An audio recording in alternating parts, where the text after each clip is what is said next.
కృష్ణ. హరే కృష్ణ. ఇది చాలా మంచి ఉత్తమమైన ప్రదేశం మనకున్నది. ఇది యమునాదేవి యొక్క ఉద్గమ స్థానం, యమునోత్రి. ఇప్పుడు మనం ఏదైతే ప్రదేశాలు దర్శిస్తున్నామో చార్ధామంలో, అన్నిటికన్నా చాలా స్పెషల్ ప్లేస్ యమునోత్రి. గంగోత్రి, కేదార్నాథ్, బద్రీనాథ్ వీటన్నిటితో పోలిస్తే చాలా చాలా స్పెషల్ ప్లేస్ యమునోత్రి. ఎందుకంటే యమునాదేవి ద్వారా మనకి కృష్ణుడి పట్ల భక్తి అనేది లభిస్తుంది. మనకి మిగతా ప్రదేశాల్లో పాపాల నుంచి విముక్తి కలుగుతుంది, మోక్షం లభిస్తుంది, మన కోరికలు తీరుతాయి.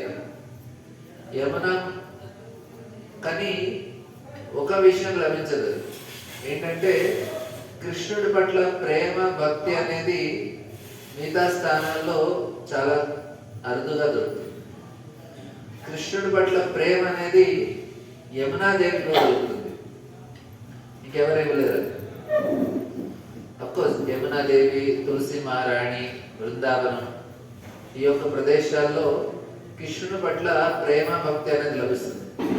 మనం ప్రశ్నించవచ్చు, నాకు కృష్ణుడి పట్ల ప్రేమ భక్తి ఎందుకంటే నాకు ఆల్రెడీ నా మొబైల్ పట్ల నాకు ఎంతో ప్రేమ భక్తి ఉంది కదా, ఇంకా ఇవన్నీ ఎందుకు నాకు అని. కానీ అది మనందరం వెతికేది ఒకే విషయం. నేను ముందు కూడా చెప్పాను మీకు, మనందరం మొబైల్లో సెర్చ్ అని ఉంటుంది. యూట్యూబ్లో మీరు అందరూ సెర్చ్ కొడతారు కదా, మనం ఒకటి సెర్చ్ చేస్తున్నాం. ఇక్కడ ఏం వెతుకుతున్నాం అంటే ప్రేమను వెతుకుతున్నాం. ఆ ప్రేమని ఇచ్చేవారు కృష్ణనే. అఖిల రసామృతమూర్తి కృష్ణ. ఆయన అందరికీ ప్రేమను ప్రసాదించగలుగుతారు. మనం ఏదైతే కొంతమంది ప్రేమని ఆహారంలో వెతుకుతూ ఉంటారు, కొంతమంది ప్రేమని మొబైల్లో వెతుకుతుంటారు, కొంతమంది సీరియల్లో వెతుకుతూ ఉంటారు, కొంతమంది బట్టల్లో వెతుకుతుంటారు, మంచి మంచి చీరలు, నగలు, కిట్టి పార్టీలు. మీరందరూ వెళ్ళరని నాకు తెలుసు, కాకపోతే నేను మీకు చెప్తున్నాను, జనరల్గా చెప్తున్నాను. అయితే ఇవన్నీ వీటన్నిటిలో మనం ఏం వెతుకుతున్నాం? మన బంధుమిత్రుల్లో, సంబంధాల్లో, వీటన్నిటిలో ఒకటే ఒక విషయాన్ని మనం వెతుకుతున్నాం, ప్రేమను వెతుకుతున్నాం. हम सारे प्रेम के लिए खोज रहे हैं, लेकिन हम सिर्फ कृष्ण के पास है. అయితే ఈ ప్రేమ అనేది మనకి యమునాదేవి ఇస్తుంది కృష్ణుడి పట్ల. ఎక్కడ ఎతకనవసరం లేదు, నో నీడ్ టు సెర్చ్. ఎవరైనా మొబైల్ రింగ్ అయితే ఈరోజు డిన్నర్ స్పాన్సర్ చేయాలి. అయితే మనందరికీ యమునాదేవి ఇస్తుంది ప్రేమ, అందుకే ఆమె చాలా స్పెషల్. మీరు గంగాదేవి దగ్గరికి వెళ్తే ఆమె మనకి పాపాల నుంచి విముక్తి కలిగిస్తుంది. ఆ కథ కూడా మనం విన్నాం అక్కడికి వెళ్ళాక. కానీ యమునామాయి చాలా స్పెషల్.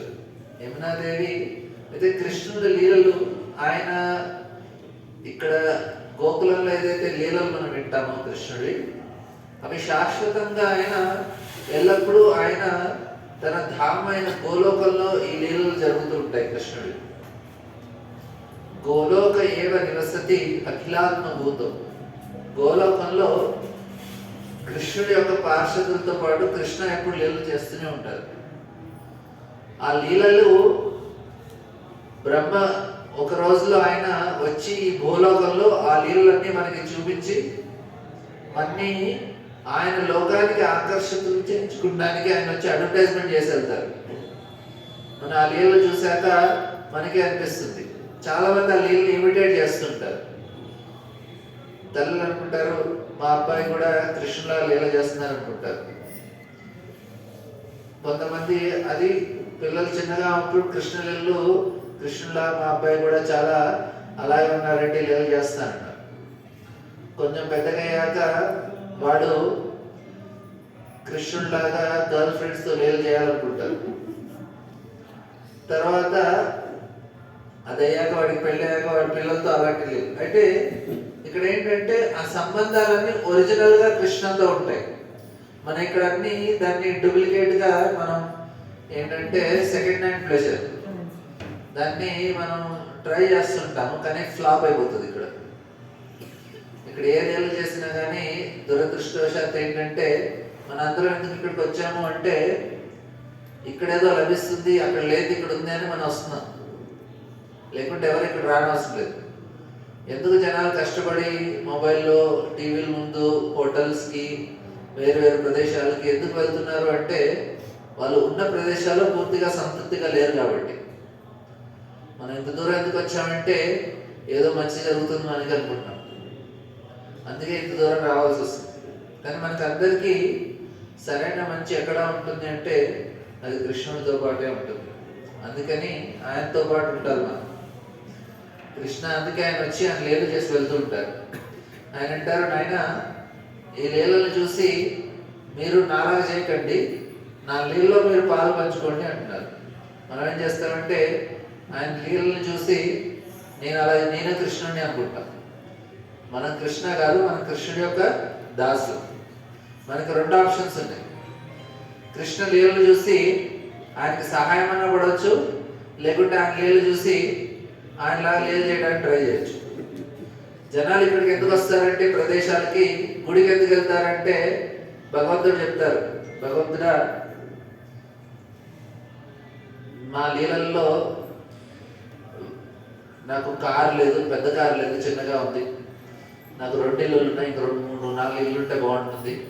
నాకు ఇంకొన్ని నగలు ఉంటే బాగుంటాయి, నాకు ఇవి బాగుంటాయి, ఇవి బాగుంటాయి అంటే భగవంతుడిని మన లీలల్లో సహాయపడమని కోరడానికి వెళ్తూ ఉంటాం. కానీ మనం వెళ్ళాల్సింది భగవంతుడి దగ్గరికి ఎందుకు? ఆయన సేవలో ఆయనకి సహాయపడటానికి వెళ్ళాలి. ఆయన లీలలో ఆయనకి మనం సహాయపడితే అది మనకి మంచిది. కానీ మనం భగవంతుడి దగ్గరికి వెళ్ళి ఆయనే భగవంతుడు అంటే మనకి ఏమి తీర్చకపోతే, భగవంతుడు అంటే ఏంటి? మన కోరికను తీరిస్తే ఆయన భగవంతుడు. ఎవరైనా పర్లేదు మనకి, ఏ అప్పారావు, సుబ్బారావు, ఏ బాబా, ఈ బాబా, ఎవరైనా పర్లేదు మనకి.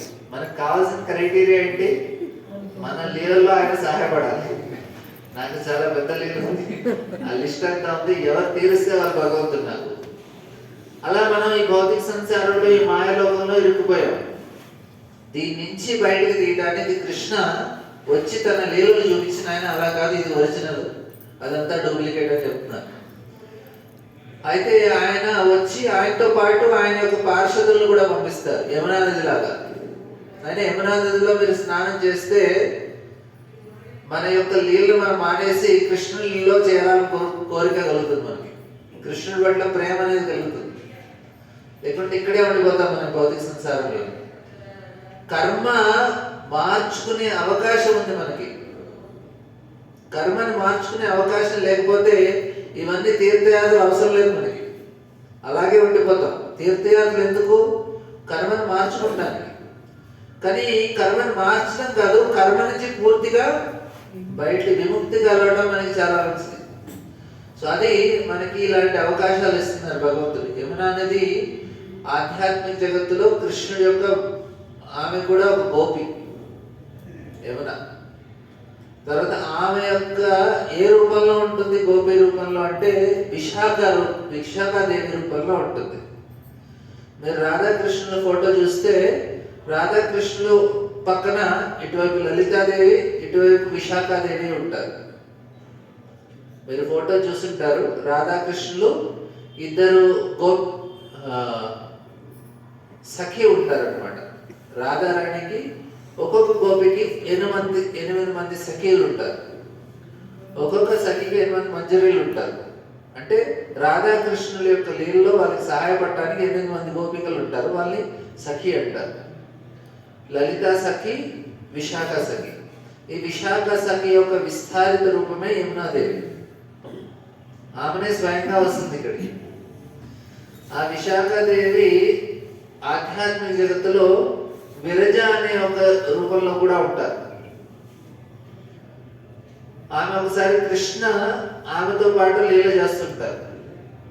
అక్కడ బయట శ్రీరామ అని తన ఫ్రెండ్ కూర్చోబెడతారు.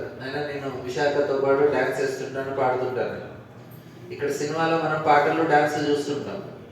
ఇది చూడటం వల్ల ఏమవుతుందంటే పాపం లభిస్తుంది. కొన్ని బ్యాడ్ న్యూస్ చెప్తాను. మీరు నన్ను కోపించకండి, ఎందుకంటే చెప్పాలి కాబట్టి చెప్తున్నాను. ఎట్లా అంటే మనం పాపం చేస్తే మనకి తప్పు చేస్తే మనకి పాపం లభిస్తుంది. జనాలు ఏం చేస్తారంటే వాళ్ళు చేయరు, టీవీ ముందు కూర్చొని మొబైల్ ముందు కూర్చొని వేరే వాళ్ళు చేసేది చూస్తారు, అలా కూడా పాపం లభిస్తుంది. ఒకటి డైరెక్ట్గా, ఒకటి ఇండైరెక్ట్గా. అరే నేనేం చేశానంటే నువ్వు వాళ్ళు చేసింది చూసినా కానీ నీకు పాపమే.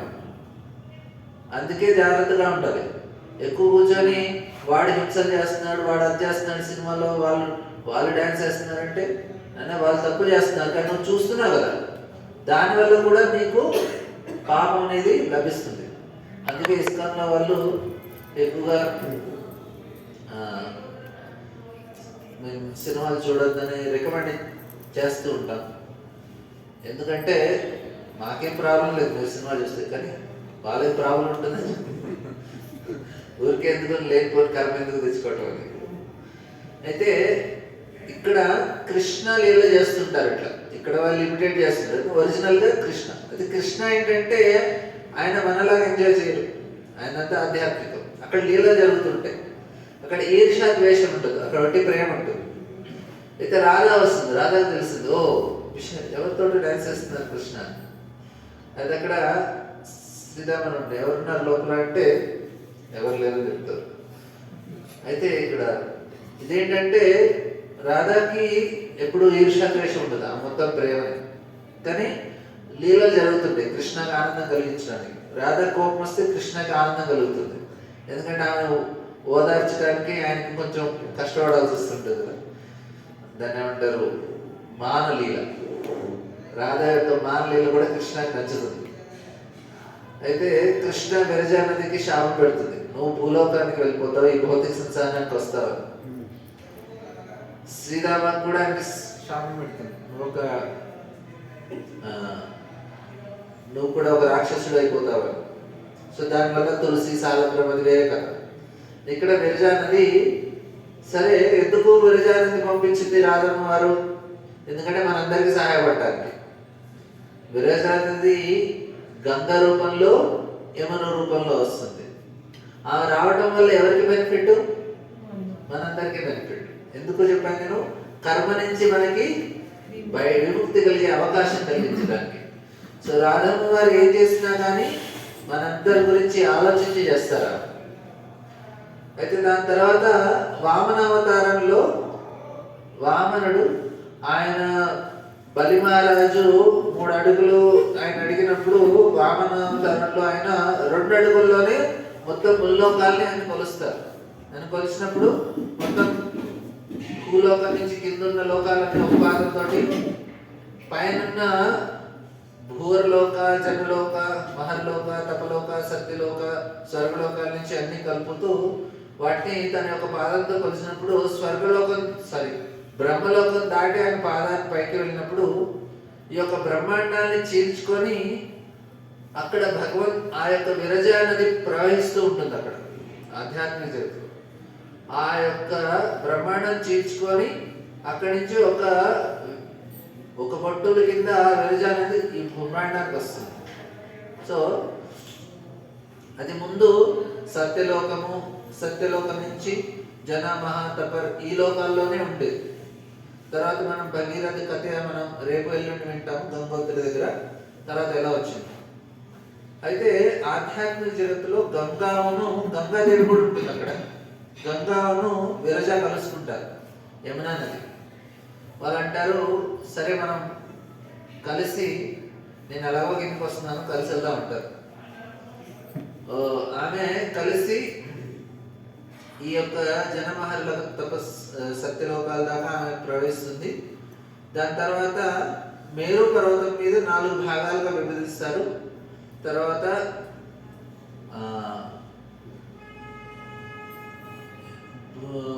భగీరథుడు తపస్సు చేసిన తర్వాత గంగోత్రి నుంచి వస్తుంది. అక్కడ 2 భాగాలుగా విభజించి యమునా నది ఇక్కడి నుంచి ఆమె ఉద్గమిస్తుంది అనమాట. మనం ఈరోజు పొద్దున వెళ్ళిన ప్రదేశంలో యమునా నది వస్తుంది. యమునా నదికి 2 రూపాలు ఉంటాయి. ఒక రూపం వచ్చి సూర్యుడి యొక్క పుత్రి, భానుపుత్రి అంటారు ఆమె. కాళింది అంటారు. ఎందుకంటే ఆ కాళింది యొక్క పర్వతం నుంచి ఆమె వస్తుంది కాబట్టి కాళింది అని కూడా అంటారు. భానుపుత్రి అంటారు. అయితే తర్వాత వృందబంధు నందిని అంటారు. సహస్రనామాలు ఉన్నాయి తులసి మారేడు యమునాదేవికి. మన సహస్రనామాలు తీసుకోం, కొన్ని నామాలు గుర్తించు. సో ఈ యమునా నది ఈ విధంగా ఇక్కడికి వచ్చినప్పుడు మళ్ళీ ప్రయాగ్లో మళ్ళీ గంగలో కలిసిపోతుంది. గంగతో కలిసాక ఆమె మనకి ఎప్పుడైతే గంగ మళ్ళీ గంగా దాన్ని ఏమంటారు, బెంగళూరు గంగా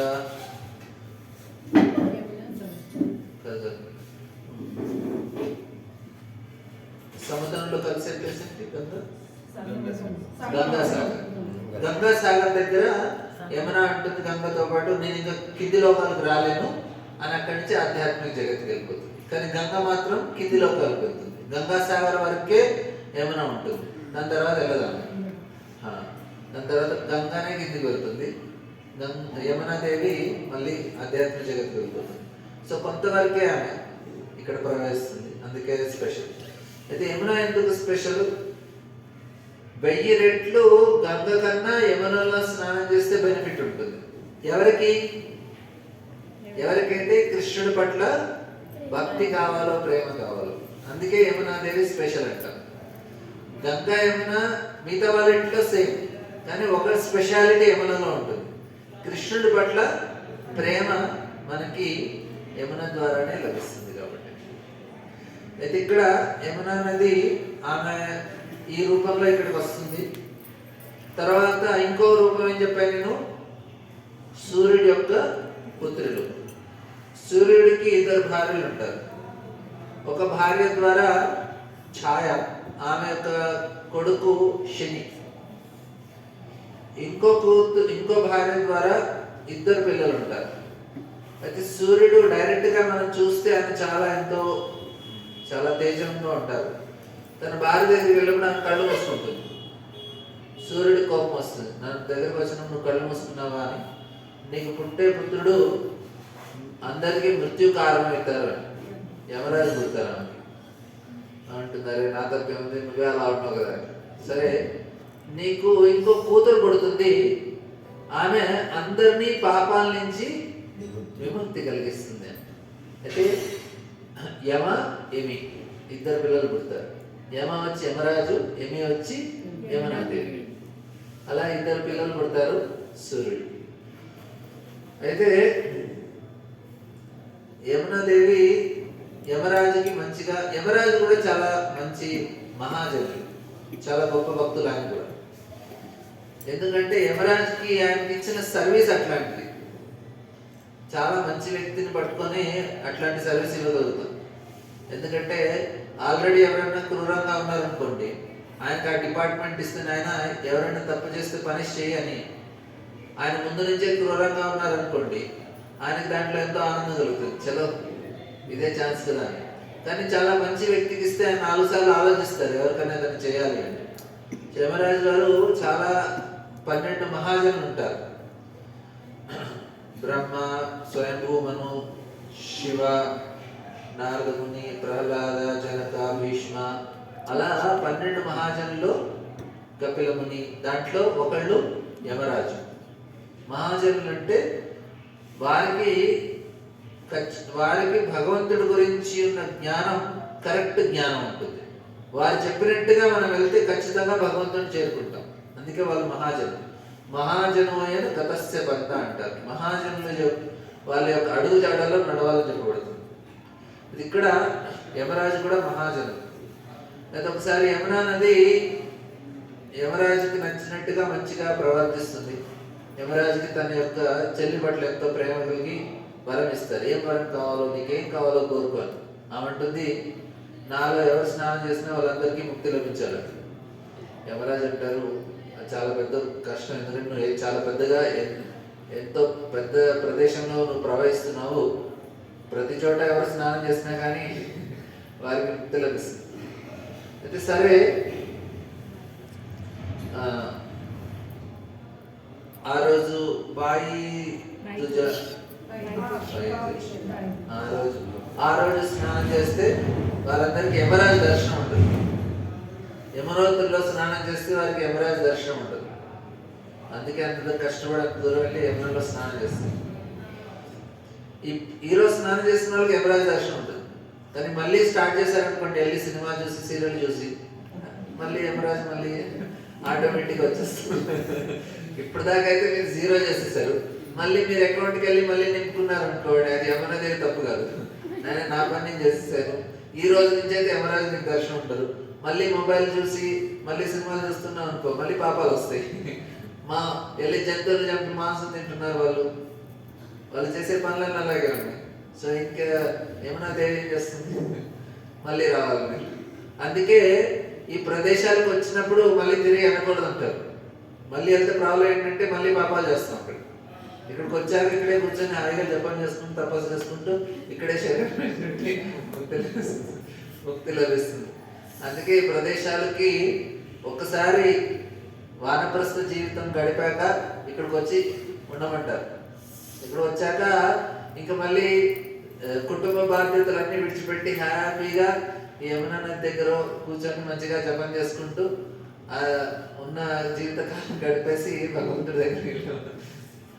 అఫ్కోర్స్ ఇప్పుడు అంత సాధ్యం కాదు.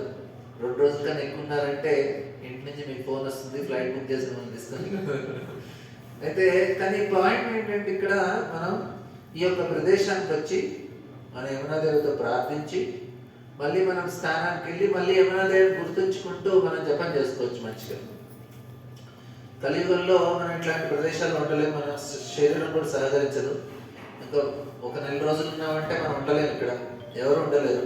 ఈ చలికి మనకి ఆరోగ్యం చెడిపోతుంది. అయితే ఇంకొక విషయం ఏంటంటే యమరాజు యమునాదేవికి వరాన్ని ఇచ్చారు.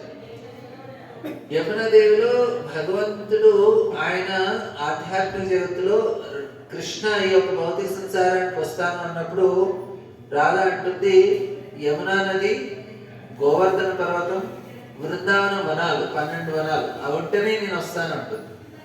అయితే కృష్ణ అంటారు ముందే వాళ్ళని పంపించేశాను. యమునా నది బృందావనం నుంచి ప్రవహిస్తుంది.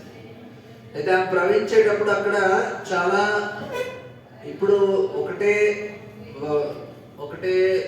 రకంగా ప్రవహిస్తుంది, ఒకటే మనకి ఫ్లో ఉంటుంది. ముందు ఎలా ఉండేదంటే నందగాం, బర్సాన, గోకులం, రావల్, బృందావన్, మథుర అన్నిటి నుంచి ప్రవహించేది చాలా భాగాలుగా. ఇప్పుడు ఏం లేదు, ఒకటే భాగంగా ప్రవహిస్తుంది. అలా కృష్ణుడి లీలలో చాలా సహాయపడుతుంది. అయితే కృష్ణ జన్మించినప్పుడు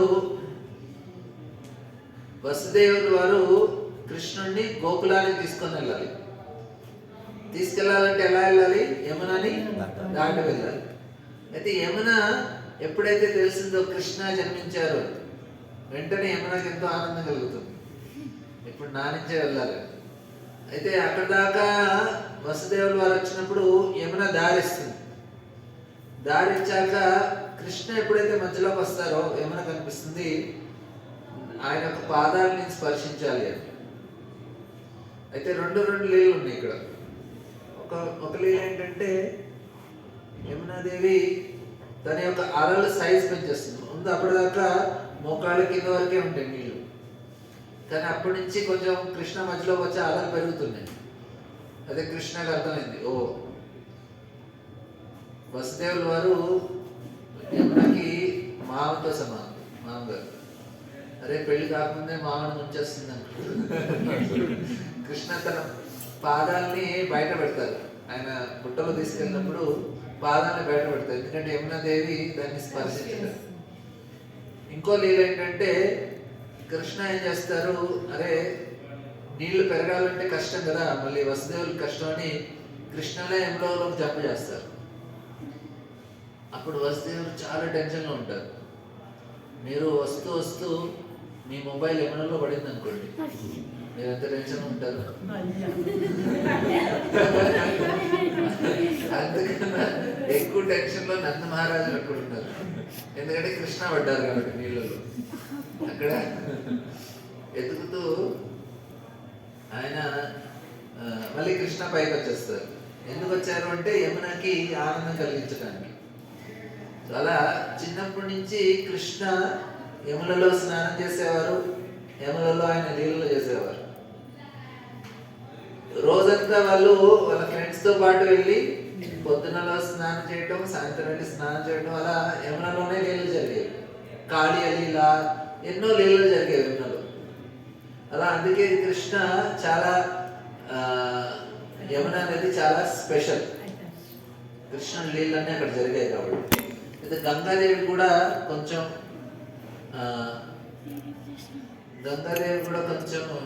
ఏర్షపడుతుంది. అరే, కృష్ణుడి లీలన్నీ యమునలో జరిగాయి, ఆయన ఎప్పుడు యమునలో స్నానం చేసేవారు, నాలో జరగలేదు. అందుకే చైతన్య మహాప్రభువులో వచ్చి గంగాదేవి యొక్క ఒడ్డులో నవద్వీపంలో కృష్ణ చైతన్య మహాప్రభువులో ఆయన లీల చేసేవారు. ఇలా యమునా నది యొక్క లీలలు చాలా, ఆమె యొక్క గొప్పతనం చాలా ఉంది. అయితే ఇప్పుడు ఏం చేద్దామంటే యమునా అష్టకం చదువుతూ ఆ లీలన్నీ కొంచెం ఆమె యొక్క గొప్పతనాన్ని అర్థం చేసుకుందాం. ఇప్పుడు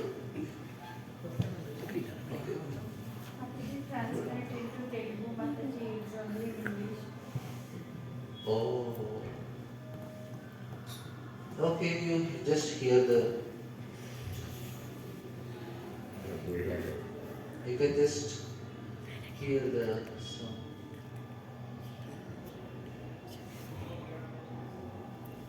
తెలుగులో ఉంది ఇది, తెలుగు లేదు.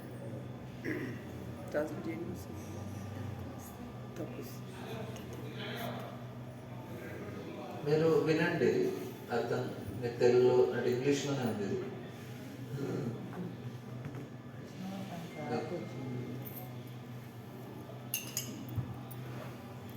నేను దీని అర్థం మీకు తెలుగులో వివరిస్తాను.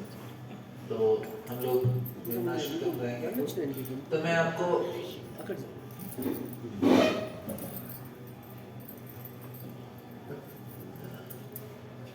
अभी तक मैंने जो बताया हिंदी में आपको उसका संक्षिप्त में बताता हूँ. तो अभी तक मैं बताया कि यमुना देवी का जो रूप है, दो प्रकार का रूप है. एक नदी के रूप में है, एक व्यक्ति के रूप में है. जो नदी के रूप में उनको वे विरजा विशाखा के रूप में आध्यात्मिक जगत में है, उनका विस्तारित रूप विरजा है. तो एक बार राधा रानी को श्राप देते हैं कि आप भौतिक दुनिया में आ जाओ. राधा रानी श्राप देते हैं तो वो हमारे फायदा के लिए, क्योंकि इधर आएंगे तो हमारा कल्याण होगा, इसलिए वो इधर प्रकट होती है इस रूप में. गंगा और यमुना दोनों एक्चुअली वामन देव के जो चरण कमल से निकलते हैं, लेकिन दो भागों में आते हैं, एक गंगा के रूप में, यमुना के रूप में. लेकिन प्रयागराज में फिर से दोनों मिल जाते हैं और गंगा सागर में यमुना नीचे नहीं जाती है, वो फिर से आध्यात्मिक जगत चले जाते हैं. और दूसरा उनका रूप है जब वे सूर्य के पुत्र के रूप में आती है. तो इस प्रकार से दो रूप है यमुना का. और स्पेशल क्यों है? क्योंकि यमुना के द्वारा ही आपको प्रेम मिलता है कृष्ण के प्रति, जो आपको गंगा और बाकी के धामों में ये नहीं मिलेगा. सारा चीज मिल सकता है, मुक्ति मिलेगा, कर्मों से छुटकारा मिलेगा, लेकिन क्या नहीं मिलेगा? प्रेम नहीं मिलेगा कृष्ण के प्रति. इसलिए हमारे लिए यमुना बहुत महत्वपूर्ण है दूसरे तीर्थ स्थानों से. और ये जो कोई नहीं दे सकता है, यमुना देवी देती है. इसलिए हमें चाहिए कि उनका कृपा प्राप्त करें. तो बोलते हैं कि ప్రభుజీ మార్నింగ్ మనం గంగోత్రికి వెళ్ళాను కదా, అక్కడ యమున పుట్టింది అని చెప్పారు, కాలింది. మళ్ళీ పక్కకి వెళ్ళగానే పైనుంచి మళ్ళీ వచ్చేది కూడా యమున అని చెప్పారు. అంటే రెండు ప్లేసెస్లో ఉందా యమున? అన్ని ఆ ఏరియా మొత్తంలో ఏ నుంచినా కానీ యమునా దేవిదే. She is only coming, it is all her place. She can appear, అన్ని రూపాల్లో ఆమె అపియర్ అయిపోతుంది. సో ఈ యమునాష్టకం చదివిన బెనిఫిట్ ఏంటో నేను చెప్తున్నాను. తుష్టభూతిర, ఇది 9th వర్స్. తుష్ట చిత్తబుద్ధిరష్టకేన నిర్మలోర్మిచేష్టితం త్వామనేన బాహుపుత్రి సర్వదేవ వేష్టితం యస్తవీతి వర్ధయస్య సర్వపాపమోచని భక్తి పూరం అస్య దేవి పుండరీకలోచని. The lotus-eyed one, O daughter of Suryadev, O rescuer from all sins, please flood with pure devotional service that person who recites these 8 verses with a cheerful heart, glorifies you, whose waves are pure and splendid, and who is accompanied by all the demigods. ఎవరైతే ఈ యొక్క అష్టకం చదువుతారో ఎంతో ఆనందంగా, వారు అన్ని పాపాల నుంచి వారికి ముక్తి లభించి వారు కృష్ణుడి పట్ల శుద్ధ భక్తిని అనేది పొందుతారు. అందుకే ఇది చాలా శ్రద్ధగా ఇది చదువుకుంటారు.